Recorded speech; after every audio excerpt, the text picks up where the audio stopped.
This is Empowered Human Academy. Welcome home. I'm right now really enjoying exploring all of the old parts of myself that I've always known, while also pioneering new parts of myself that I'm excited to get to know and build, and things that don't exist. And just, we can do that as people. We can become something, and that's pretty exciting. This is about love. This is about light. This is about the idea that you have everything you will ever need. And this life of yours, this is where you grow, you expand, and you remember who you really are. I'm Abe. I'm Isaac. In Empowered Human Academy, we join with humans of all kinds to feel the inspiration that can only come with empowered living. The stories you hear today are unique, but the energy you hear today belongs to you too. So, with hearts wide open, let's begin. Hey everyone, welcome back to Empowered Human Academy. Today we have our really good friend, Michael Forsberg, and we are so thrilled to be having this conversation with you tonight. It's a Wednesday evening in the middle of January when the days are short and the Zoom meetings are frequent. So thank you so much for joining us today, Michael Forsberg, and we're just so excited to have you. Thanks for having me. Happy to be here. This is probably going to be one of the most fun Zoom meetings of the infinite Zoom meetings of the day, week, and dare I say, year. They're short, long year so far. Thank you so much. I'm so glad. The best in a stream of infinite Zooms. That is high praise. We are grateful. We begin with an inquiry into the notion of self-identity. So, dear Michael Forsberg, or Mike, or I understand you have many aliases. Maybe we'll talk about that later. Who are you to yourself? That is the question. When you come home and when you are not on a Zoom meeting, what words of identity do you sit with? Who are you when you come home and it's just you and there's no presenting? Wow.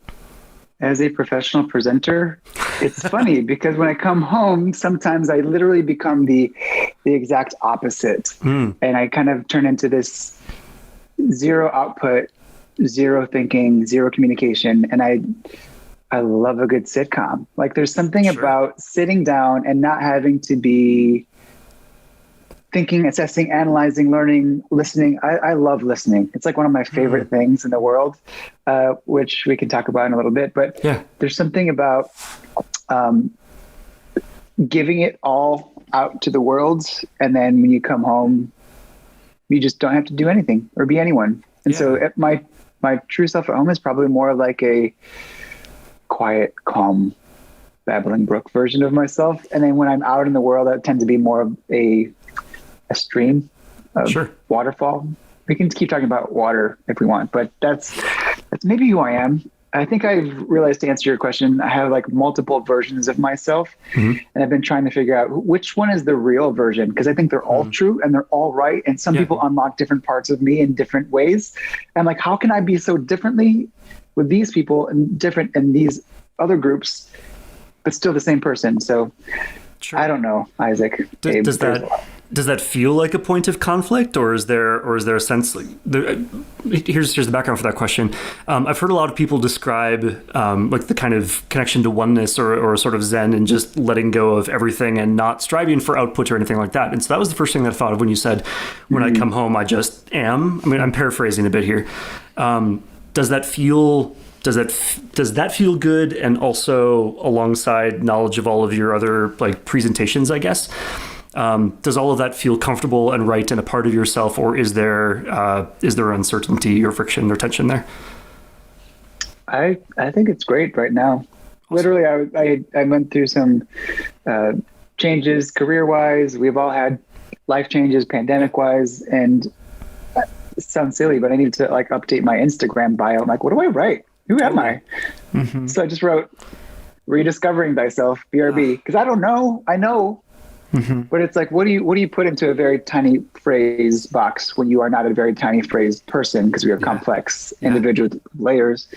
And what do you choose to present to the world in a bio or a LinkedIn or a resume or whatever? So I'm right now really enjoying exploring all of the old parts of myself that I've always known, while also pioneering new parts of myself that I'm excited to get to know and build, and things that don't exist. And just, we can do that as people. We can become something, and that's pretty exciting. Absolutely. I appreciate too the taking a moment in your life to update her Instagram bio. Like, we don't have to wait until it's, engraved on a tombstone. This isn't a permanent epitaph. This is like, where am I at the moment? What has that journey been like for you? Kind of not wrestling with, but being in the kind of in between of like assessing who you have been and adventuring forward with who you want to become or who you are becoming. The journey has been, well, gosh, like when you said that, Abe, since I've known you since like 1995 or something. Yeah. I just saw like a flashback timeline of all the different hairstyles that you and I have had. Wow. Whether it's like blonde, long, shaggy hair for you, or like faux hawk mullet for me, or whatever it is. Like, there's something about looking back and being like, man, that was kind of I wouldn't do that haircut again. But expanding that into who we are now, and I think your hair is great today. Hopefully, whatever, it's the end of the day here. There's something about being happy with who you are in the moment, but then becoming the next version of yourself and being good with your current state and not dwelling on the previous state, but recognizing that your previous state led you to who you are now. And I think the answer maybe is something along the lines of constant reflection, enjoying where you've been, but even more so enjoying where you are now, knowing that there's kind of a hopeful next thing if you want it.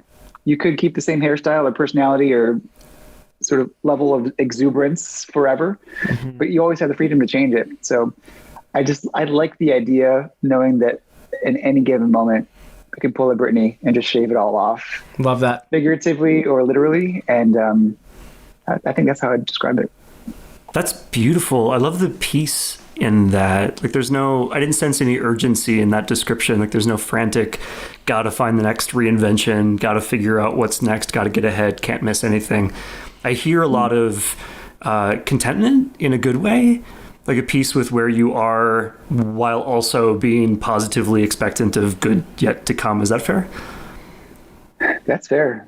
I have a little reminder every Sunday night. It pops up, and it's called self check-in. It's like one of those phone reminders. And I have a list of all the things just to be assessing, like, how's your health? How's your spirit? How's your relationships? How's your hobbies? How's your marriage? All these things. And I think just having a constant reflection of all the things that I've listed as important to my life, if something is incongruent with how I want it to be, then I can just think about it and figure out what needs to change, or how might this look differently. So I'm kind of in a state of micro maintenance of who I am at all times, and aiming to be the best version of myself. And if I'm not, Sunday at like 9 p.m., I'll get a reminder. And it's like, how are these things with your soul and mind and being? So that has helped me, I think, stay content. That makes sense. I have two questions about that. The first one is a simple practical one. Like, we like to give folks practical tools. Do you have a specific app or something that you use for that, or is it just normal reminders? It's the native reminders app on my, shall we say, Apple device. Not sponsored. It just says in the title of the reminder, like, self check-in, and in the body I have just a bullet point list of like 10 of the things that I've kind of identified as, this is what's important to me.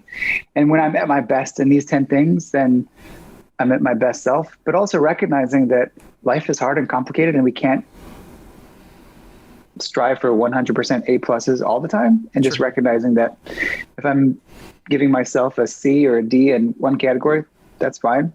But being aware of if something is suffering in that list, like knowing about it and not having a blind spot to it, that's been helpful. I recommend it for a practical tip. I love that. I love that very much. Practice.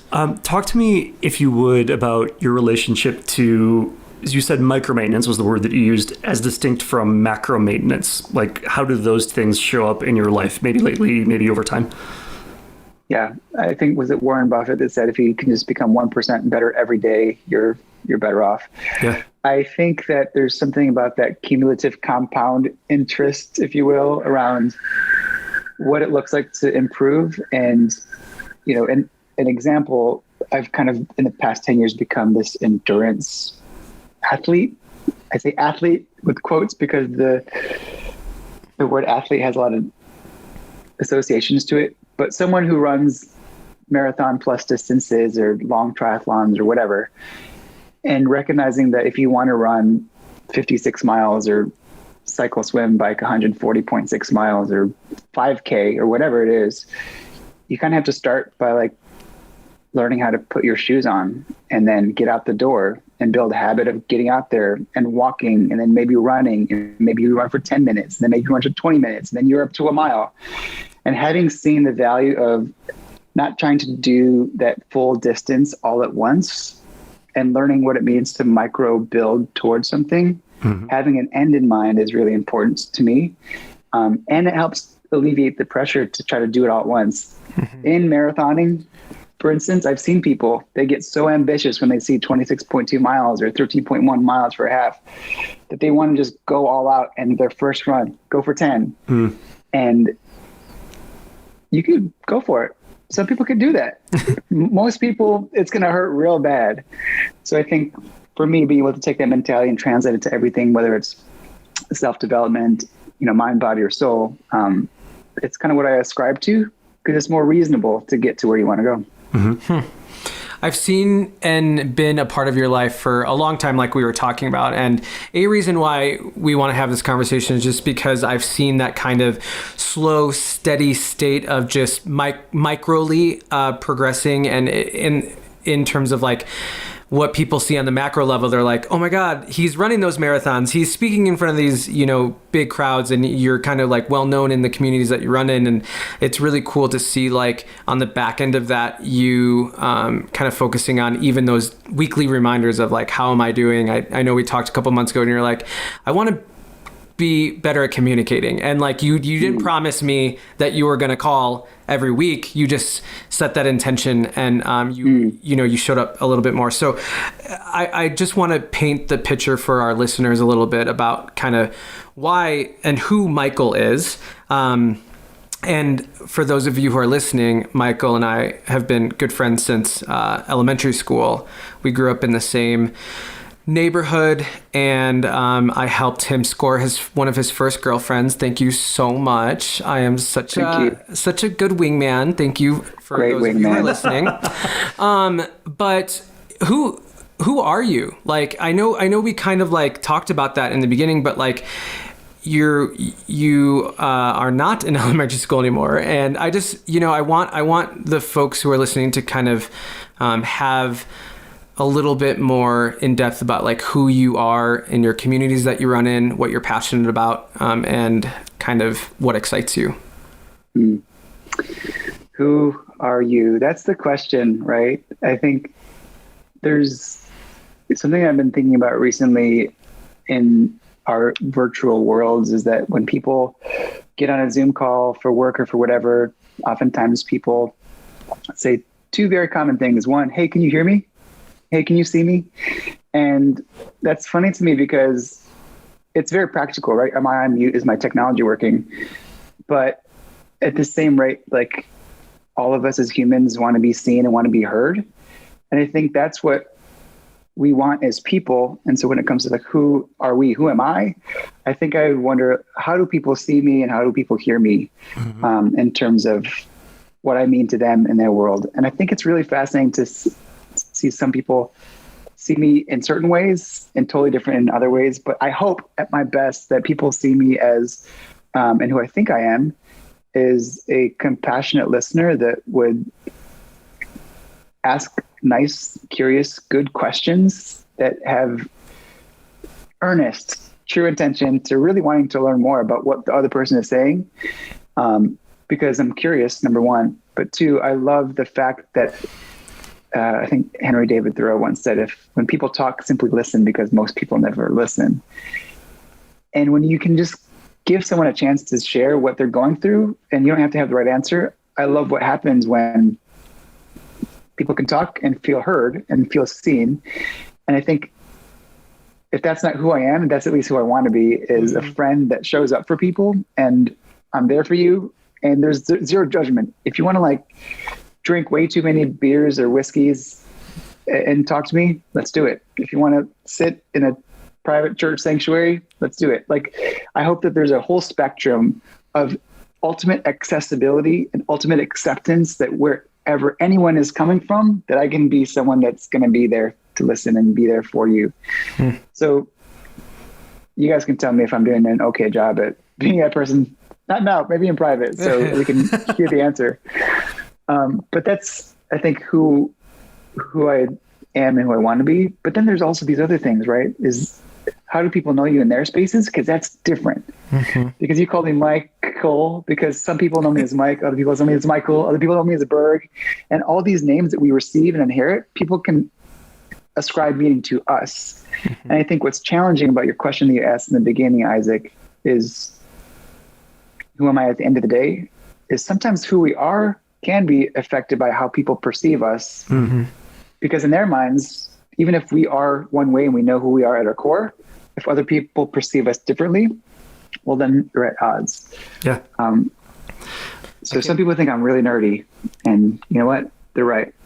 Some people think I'm cool. They're wrong. Oh, I think you're great. I think you're cool. I came across a quote today, actually, so this is timely. It said, I think I'm getting this right. I'm not who I think I am. I'm not who you think I am. I am who I think you think I am. Self-identifying according to the perception that I perceive you having of me. Yeah. And it is interesting that you have, like we joked earlier, like all these aliases, people know you in a bunch of different spaces, and yet these things are all you. Do you feel equally at home in all of these? Yes, but when those homes all come together, it can be confusing of like, wait, which version am I really? Because you can find certain strengths in certain versions of yourself, but there's also levels of when that strength isn't strong in another place. First, for me, I want to be the best version of myself. But if my social currency in one realm doesn't translate to another, then I kind of scratch my head and be like, well, that's who I am, but is that who I should be? Because it's not working here, but it works over there. So I think that's certainly right. Your quote is really tickling my brain right now. Given that so you talked about strengths in different versions of yourself, and I think in a given context, the I don't know, the mental algorithm for figuring out how to improve, like that's always based on context, right? Like what am I improving for? And earlier you talked about like this regular micro maintenance check. And I think you listed off a couple of things, but I'm curious about like the relationship between what's on that list and all of the contexts that you find yourself in that might be served by optimizing for one thing in particular, and maybe improving one area serves one context in a way that it wouldn't serve another. So how do you decide what's important? Does it vary over time? Maybe what's important right now? Where to extend, I'm asking a lot of questions, so respond to this how you will. To take the marathon thing as a metaphor for right now, where are you putting your shoes on right now? What are you stepping into in this moment also? Oh gosh, Isaac, that's such a good question, because when you were asking it, I was seeing it two ways, right? There's what's your top 10 list of values and what's important to you, and then how do you live a life that reflects those, versus how are you reactionary to a certain set of values, and you're only responding to what's working in social situations. I think I've probably started life being more responsive, growing up in, Christian households or, certain communities, like being good was like my jam, because being good was rewarded and valued. So I wanted to be a good kid. But then let's say you have some friends that like being really good is not cool. Well, you don't want to be as good anymore because you feel like, hey, this value that I thought was good from other people is not reinforced in the same way with these people over here. So I think that's the journey that I started. Maybe a lot of us start, is trying to figure out what will get me the acceptance, or what will give me the love, or what will give me the success that we want. But then at a certain time you realize like it's exhausting because there's too many variables to serve and people to please. So then you say, time out, let's stop trying to please everybody. Let's say, who am I? What what is important to me now that I've lived a little bit of life. So I think I'm on the other side now, is I can look at this list of what's important to me. Yeah. And then on that, identify, how can I live this out with people? So if, let's say, physical fitness is on my list of values, when we were in France, almost 2 years ago, a year and a half ago, and Abe was like, can you do a workout together? Yes, I love that. You love that. We found something that we can share in our values, and we're doing squats with boulders in Provence because we both share that value. And I think that's really exciting, to understand your values, find people that understand their values, and then bring them together, and then magic. Yeah, that makes sense. I want to make sure that I understand kind of the sequence that you've laid out here. Like, you start out, and you specifically, and we hazard that other people maybe experience this also. I have. You start out in a very responsive place, very sensitive to your environment, learning what's important from what's around you, from what those voices are. And then at some point you run into kind of input overwhelm, where like there's too much to pay attention to and the signals are in conflict. And then you start some self-determination, and what you decide is important. You know, you then figure out how to relate that to other people that you're in contact with. Is that fair? I think, well said in fewer words. Yes. Well, and what's interesting, I'm currently reading Atomic Habits by James Clear, and he talks about that in his book. Like, you're more likely to become something that you want if you hang around the people that share those similar values, because it actually, there's the cue in your brain that says, oh, this is going to be a lot more rewarding because I'm not trying to fight against something. It's going to be kind of stacking on top these preferred variables or delightful variables, if you will. So that's interesting. That's interesting that you said that. How has that kind of shaped your Enneagram number and how you kind of view the world?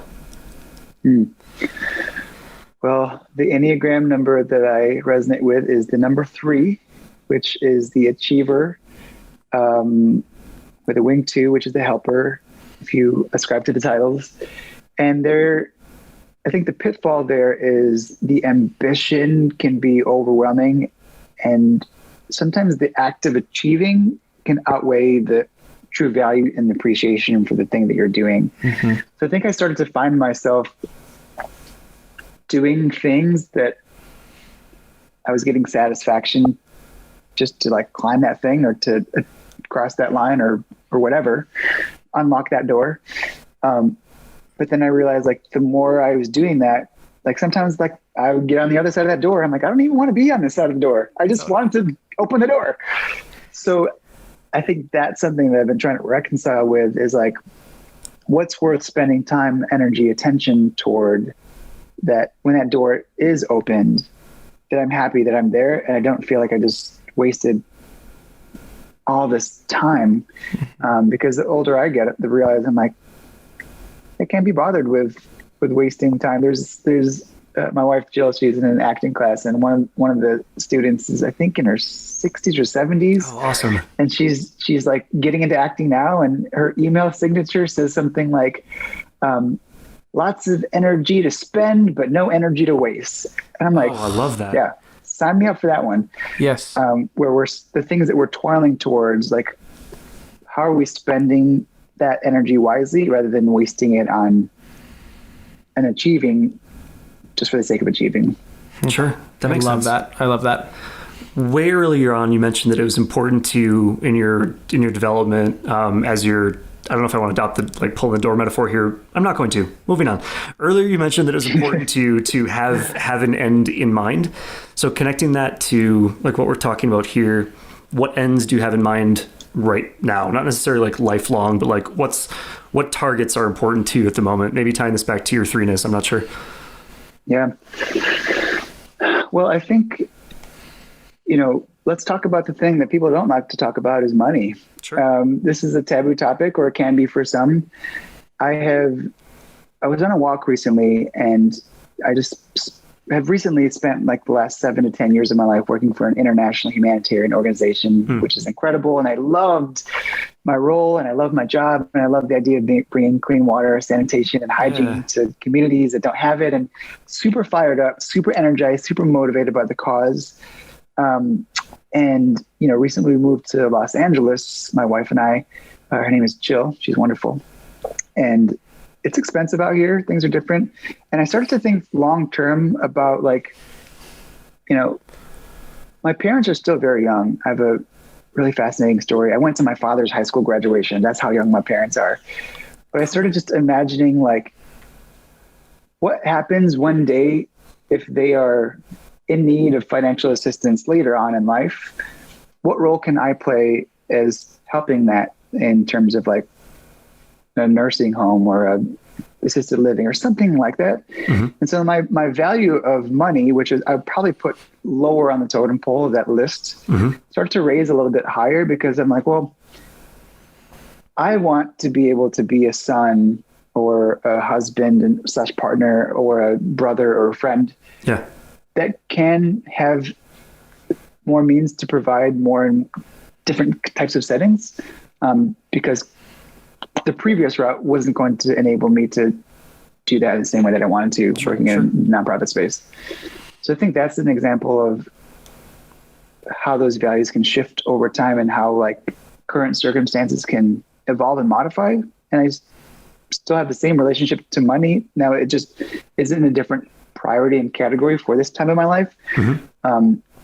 You know, I'm not chasing. I just like saw like all these boats and like Scrooge McDuck diving into gold. I'm not after affluence per se, but I'm after a different level of earning that will achieve a different level of support to be who I am. It's just someone's there. And what has that been like moving through this space where your kind of priorities shift and change? Has it like kind of rattled you in different ways, or has it kind of made you feel uncomfortable kind of facing these different kind of what could have been in the past taboo subjects to now have them kind of in the forefront of your thinking, especially moving to Los Angeles, to a new place? Mm-hmm. Has that impacted that as well? Yeah, that is a sub bullet in a broader category of the mentality that I heard a lot growing up in the Midwest, which I think good. And I always want to maintain the humility is kind of like tone down, be a little bit less, like don't be too much. And that spans across all sorts of things, money included. Like, do you really need that extra Burt's Bees in the 5-pack, or can you just be cool with one? Burt's Bees is expensive. One day, dude, I just, side note, finished my first Burt's Bees in a year thanks to this pandemic. So I just feel very accomplished. I need to tell everyone that. Amazing. Because you lose them otherwise. That's true. But going back to your question, like moving out west, there's a different level of not needing to sort of tamper down or be less in terms of the voices that I was hearing. And so there's a little bit more of a boldness to say, like, if you want to be more, go for it, be more. Because I'm looking around, people are being more. People are being extra on extra on extra. You got this mountain, and someone says, let's build a gigantic house on stilts next to this mountain, overlooking all the rest of the city. Why not? There's a different level of impossible and eccentric and wild ambition that's unhindered. So it's kind of made me take the governor off myself a little bit and say, what would it look like if I just, not for the sake of selfishness, but let my ambition really come to life where it really is, and not had to turn it down, because I would find myself being less or trying to be less or be smaller for the sake of others. But it was just making myself smaller for what? I don't know. So humility, get confident. Let's do it. Let's change things. Let's make it happen. We're like over here, like shimmying. For those of you who are not watching the video, I'm doing this little dance whenever I get really excited. Okay, here's why it's exciting to us, because I mean, I do this for my work every day. I help people kind of shatter those glass ceilings that was put on them either from themselves or their community or their family, and kind of sit with their actual desires as they change and as they evolve, and not repress them. And I think that's when health emerges, is when we are at full expression and when we allow ourselves to just be free of and free to create and do whatever we want, right? And it's really cool that you're saying that, because I think some people who have moved from, whether it be their hometown or travel or just have different experiences, it's really interesting to see what happens when we get out of kind of an environment that we thought was the only type of way to be. And when we have examples of what other people are doing, it ignites this part of our brain that could be like, oh, why not me? Or this could be me too. And that's why I think I really appreciate our friendship over the years, is because like we've both been on similar journeys of stepping out and exploring and seeing what resonates and what doesn't, because not everything has resonated with us along the way, but we've been able to kind of explore the different parts of ourselves in different contexts, which has been really cool. Isaac, you had something to say? I did. So I haven't moved to LA yet, but I've had experiences where like I've come into contact with groups that give me that permission implicitly, just by dint of how they are. And I know that for me, that initial exposure at first was very unsettling, and I had to figure out my way with it. And I feel like I might not be alone in that situation. Not projecting, but I do want you to talk about what it was like. Well, like, first of all, did you see that coming at all? Was that part of why you moved to LA? Was that at all a goal? So initially the approach, and then once you get there, what was your initial exposure like? How did that find you at first? And then finally, what are you finding in yourself? What is, now the governor's off, where are you taking it? So that whole progression. Oh gosh, it's really funny, because prior to moving, I think there's a narrative about Los Angeles, right? Materialism, greed, selfishness, Botox, Kardashians, whatever. Like there's an export story of what the city means. And sure, there's that. There is great inequity on the streets of Los Angeles. There is now over 60,000 homeless people in LA County. There's a lot of despair and need. And so I think it's unfair to villainize the city as a whole, because there's a lot happening here, and a lot of good and a lot of struggle. But hearing that kind of narrative ahead of time of like, it's bad to want to be one of these rich people, but if you watch it on E or Bravo, it's okay because it's escapism, Housewives or whatever. Interesting. Okay. And I think hearing that, or growing up with like a rich is bad narrative in certain circles, religious or otherwise, is it kind of helped me frame in my mind an understanding that mansion is unnecessary, and that can be debated or whatever, especially on the other side of my world. Welcome to all the compartments of my brain, where I'm literally going around the world to see and serve and be part of communities that they have one pair of clothes and they don't have access to clean water. With my own eyeballs, am able to visibly see large gaps on a frequent basis. But then when getting here, it changed, because that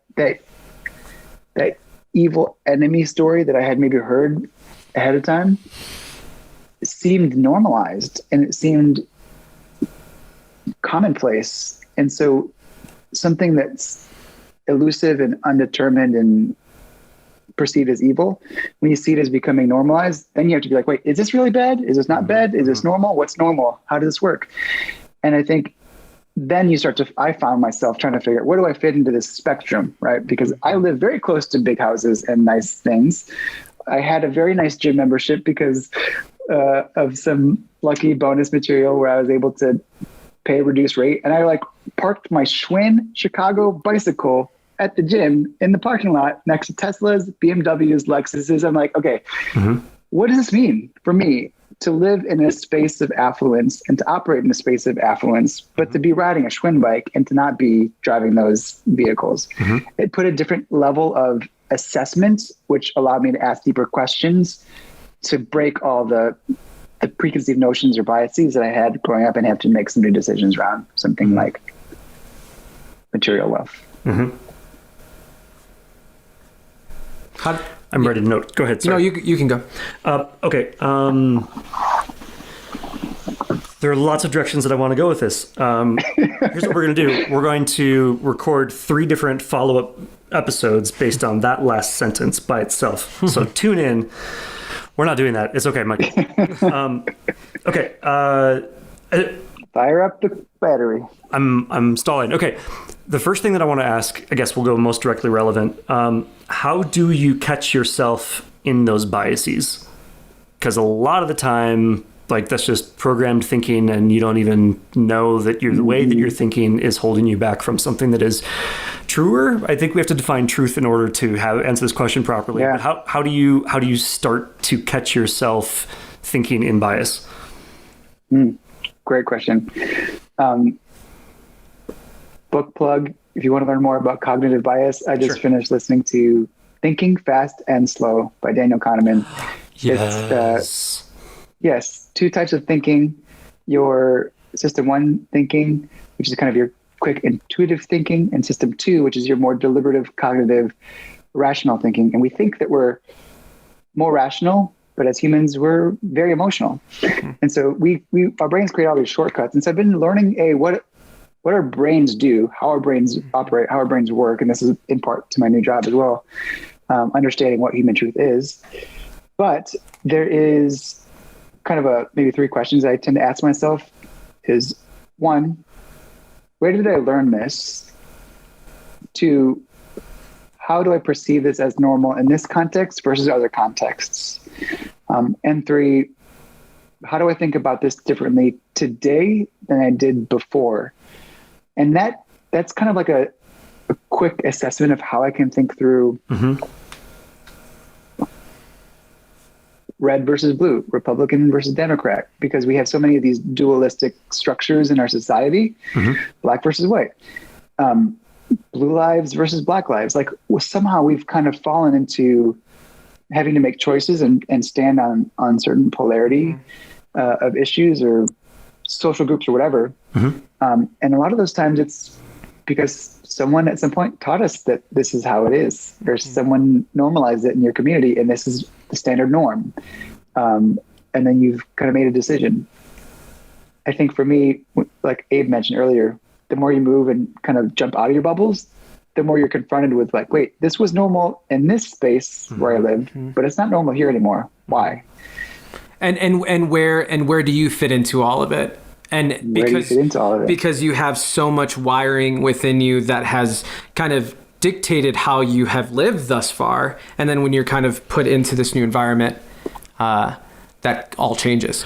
That's actually almost exactly my next question. Like, given your experience of jumping, to either side of economic disparity or whatever else, like your experience in Africa, your experience in LA, given the fact that you're able to step into a wide variety of spaces and see those things and remember those things, what does empowerment and self-development look like when you have access to so many different standards? For me, I think one of my core values is generosity. Whether you're rich or poor or somewhere in between, I think the empowerment comes with a spirit of generosity. And anyone loves to be the recipient of generosity, and anyone loves being generous to people and enjoying the fruit of that generosity. Like, I think it's core to who we are as people. Like, there's something about the contagious, infectious nature of generosity that empowers people on both sides of the equation, the recipient and the giver. And so I think that generosity is a tremendous force for good. And I think sometimes we can associate that word with a dollar amount, and you can think, I don't have $1 million to donate to this charity that I love. Like, you don't need $1 million. Like, you need 3 hours in a weekend to volunteer, or you need $1 every month over the course of time. Like, there's so many ways that we can limit our own generosity by our own biases of what generosity looks like. But if we can expand our vision of what generosity looks like and what we're capable of doing, I think that is kind of like the secret sauce of empowerment, end to end, period. Thanks for listening. so long. I don't have anything else to say. XOXO. This is the first time that a guest has ended the episode instead of us. Thank you for that. Speaking of generosity, I think you said it looks like a lot of different ways, and I feel like for me it's looked like, being my most healthiest self, so then I can show up better for my family and friends and my spouse, which then makes a ripple effect to the rest of the world, right? And of course, there's just a lot of ways to give. How are you currently excited to give right now? I think one, you're absolutely right. Giving of your thought, I think, is really powerful. And Abe, you're so good at this. Isaac, you're good at this. Of like, if you're thinking of someone, letting them know that you're thinking of them. The generosity of thought is undervalued, in my opinion. Like the fact that we can think of people all the time and never let them know. Gosh, that's such a waste. And that's what you inspire me to do, is be better at being generous of thought. Because it can be scary, like, hey, thought about you for this thing, and then not to get like the response that we might want or hope for, or whatever. You might put an expectation on what that generosity act looks like. So I think that's one low-hanging fruit: generosity of thought, authentic generosity of thought. Because there's some sneaky people out there thinking of you, aka I just want you to have me on your radar. Don't do that. Totally. That's my opinion. Actually, no, don't do that, period. Number two, I'm excited to do that, but I'm also excited to learn how to be more thoughtful and act like small acts of kindness. Like, and maybe this ties into thoughtfulness, like sending little things in the mail. Like I just sent a package to my parents of certain types of candy and like a couple books. It wasn't anything valuable in the box that I sent them, but like the excitement of packaging and just like sharing it and going to the U.S. Postal Service. Acts of kindness is another space. And then, hopefully when I start to kind of increase in earning potential, there's been more things I'm excited to do. Like I got to send my nephew this exclusive Hot Wheels track for Christmas that was sold out everywhere, but they had them here. And so we shipped it, and it was like such a joy to be like, not stressed about the shipping costs because it enabled my generosity wasn't hindered by a bank limit in my mind. So there's some examples. That's wonderful. I love that. I'm always curious to ask people, like, what's on your mind lately?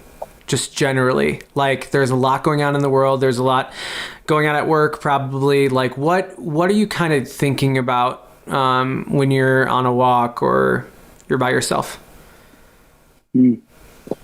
I've actually been thinking a lot about the future of humanity. So light stuff then. Good. Light stuff. I mean, there's been just a very unique evolution in our politics and our social media. Like the accelerated rate of technology and globalization and communication intersecting with our abilities to process and deal with it all, it just is a little bit messy right now. I'm sure you've noticed it's a little messy. And will we be able to make sense of the mess in the future, or will it just continue to get more polarized and subdivided in subgroups? I don't think, some people might be worried about like a civil war and, global unrest or whatever. I think we've seen some pretty frustrating parts of our collective humanity. Like I was just walking down the street and there's this beautiful building that was just built on my street and it's unattended. So they put a fence up to let people not go in, and people are just throwing their dog poop piles when they're walking the dog over the fence. So there's like a whole yard full of dog poop. I'm like, okay, that's humanity maybe at its worst, but we're also seeing humanity at its best. And we're seeing so many good, bad versions of our species at the same time. It's hard to know, are we good or are we bad? And are we going to be good or are we going to be bad? And what's the middle ground? So I think about that a lot around the future of relationships, and when do we break ties with people? When do we keep them? When do we say, deleting you, canceled, unfollowed, whatever? Yeah. And how will that continue to shape our human behavior with one another? Yeah. That makes sense. That makes sense, not as in I have now an answer to give you now that you've posed the question of what is going to happen to humanity, but that makes sense as in, yes, I comprehend the question. And this feels tell me if this is connected to something you said earlier. In your new job, a lot of what you think about is understanding human truth. Is there a connection here? Mm-hmm. To the future of humanity and human truth? To, I guess, to what you're doing professionally right now. I don't mean to bring this down to something as pedestrian as what are you working on right now? But you mentioned the quest to understand human truth earlier in connection to what you're doing professionally at the moment. So I'm wondering if these thoughts are connected. That's a great question. That's a great question. And thank you for asking. Yes, it does have a lot to do because I probably wouldn't be spending as much time thinking about cognitive biases and the psychology of how we do things if it weren't for this transition in my life where I started a new role as a consultant at a firm called Brand Trust. We're a brand strategy and research firm. And what's really exciting about Brand Trust is we use applied social sciences like human psychology to understand the power of human truths, how we make meaning in the world. Because all of our constructs that we perceive and build, we do the same thing for brands. Brands are perceptions. People will pay more for one brand of salt because it reminds them of grandma than the generic brand because of the emotion that it feels, right? So there's a lot of ways that we think about things as people, and brands and companies have challenges and they want to understand better how people think about them and what can be different and how can they make something new and innovate. And so we get the chance to dive deep into a wide variety of sectors to learn all these different things that people are thinking and feeling and how that all works together. And it has kind of just blown my mind to see all the wonderful variation of how the human mind works, operates, and makes meaning. And then therefore, how do I make meaning? What am I doing in this space? So there's a lot of self-reflection in that too. Is it too simple a question to just ask you to go on? Can you give me an example of something that not undid you, but a moment in this new exploration that really made you learn something? Does that question make sense? Yeah. I mean, gosh, there's different levels. There's the methodology of research that we do. There's the insights that we pull out. But the thing that I'm excited about is kind of one of the required reading before I started. A couple of book recommendations went my way. And one of them was by Kate Murphy called You're Not Listening. And as researchers, as consultants, as strategists that ultimately want to answer these brand framework questions or business challenge questions, it starts with listening. And earlier this year, I was like, dang it, I wish I could just have a job where I can listen, learn, and remix. That's what I want to do. I did not know that job existed in this form. And so that's why I'm super jazzed to be in a place to be able to listen, to learn, and to remix, because I'm curious and we get to be professional, curious Georges and Georgettes and Georginas and whatever form of George you want. And George them. The George them, George X. I don't know. I love it. But there's a lot of cool things to learn around what can be unlocked and uncovered. This is ironic when we just stop talking and listen to what people have to say and ask deep questions, says the man who has just been talking for the past however long. So that is why you're here. It's okay. That's what I'm learning. That's what I'm learning. Amazing. We only have a couple minutes left, unfortunately, and hopefully we can have you on again and we can just sit and talk about life and have people listen to us. It's not a bad gig. They can practice listening. Oh, they are. People are listening to us. Dear listeners, that's so fun. Dear listener, welcome, thank you for listening. And you're welcome for the opportunity. You're welcome. Practical advice on your list. Kate Murphy, You're Not Listening. Really short, really good. Explains a lot. I love that. A couple questions before we end off. I actually really appreciate your ability to be a really good storyteller. I feel like you're one of the best storytellers that I know. You and our best friend, Amanda Cashman. She's also an amazing one. But you two in a room are just so fun together. Can you tell me? I'm just gonna kind of throw one like a random question. But can you give me a 2-minute story that has really impacted you in your life and that kind of has stuck with you, whether the lesson or kind of an aha moment or it just fucking rocked your world kind of thing? 2 minutes, because we're wrapping up soon. And I really want to get in it. 2 minutes. This is like someone's introducing a friend and it's really funny and says, they're really funny. And then the pressure's high for that joke to land. Well, I think just something recently that happened to me on this kind of like self-discovery. Who am I? What is our identity? How were we created and wired? I went through this exercise with a facilitator, and they kind of set you up and they have you do these visualizations. And there was something really powerful that happened to me that's kind of like stuck with me, and it has continued to stick with me, is I closed my eyes and we were supposed to wait for pictures to kind of emerge. And this picture just started to kind of reveal itself to me. Soft music was playing in the background, and I started to see this picture of a tree. And the way that they started to set up the visualization was like, sometimes in these images or these words or these phrases that come to you in this workshop will kind of be the identity of who you are, right? So some people have these really cool titles like Soaring Eagle or like Obliterator of Darkness. And there's this meaning that we can derive from these outputs of this exercise. And I saw this tree pop up and I was like, tree? This guy got an eagle. She got a cool princess warrior, and I'm like a tree. And so I got kind of bummed out, but then I like let the visualization kind of materialize as part of the exercise. And then I saw that the tree was part of like a broader circumstance, a broader forest. And then actually I realized that there was a lush body of foliage. And then there was like a tiny little snail at the very bottom as well. And suddenly I'm like, a snail. Snails aren't that cool. Snails aren't powerful and strong and flying around. And the vision just kept getting wider and wider. And then I realized it was a landscape, and the focus between the snail and the redwood tree and the whole picture in it became really powerful, because I recognized that, oh, this is me. This is my identity. I'm someone that can see the big picture, like the redwoods, and I can see the tiny little detail on the snail, and we can go back and forth. I'm wired to go back and forth. And so that visualization kind of came to life for me, and it was really powerful. And you know the end of the story because you were there in France, because I told you about this. Then the next day, actually I didn't tell you about this. This happened when we were doing that workout that I mentioned earlier. I had my face in the ground doing a push-up, and I saw a tiny snail. I'm like, this is part of my vision. And I looked up and there was a gorgeous forest.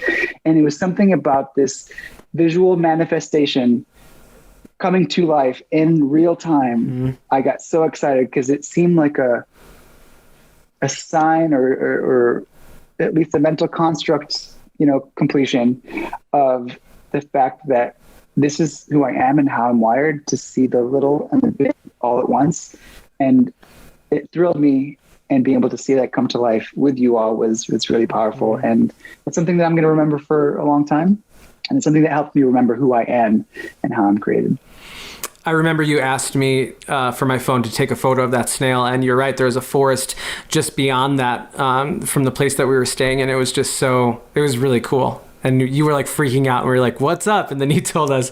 So yeah, thank you for sharing that. I think those of you who are listening, how good of a storyteller is he? Thank you so much. You're so good.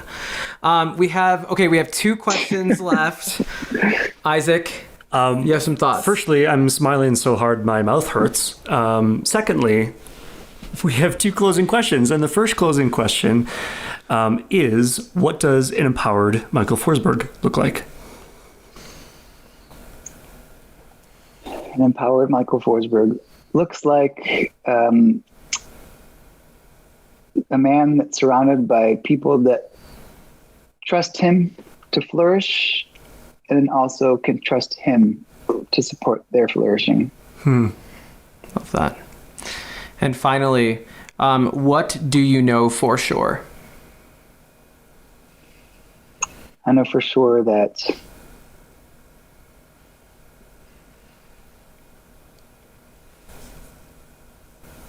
wider understanding plus empathy equals a better humanity.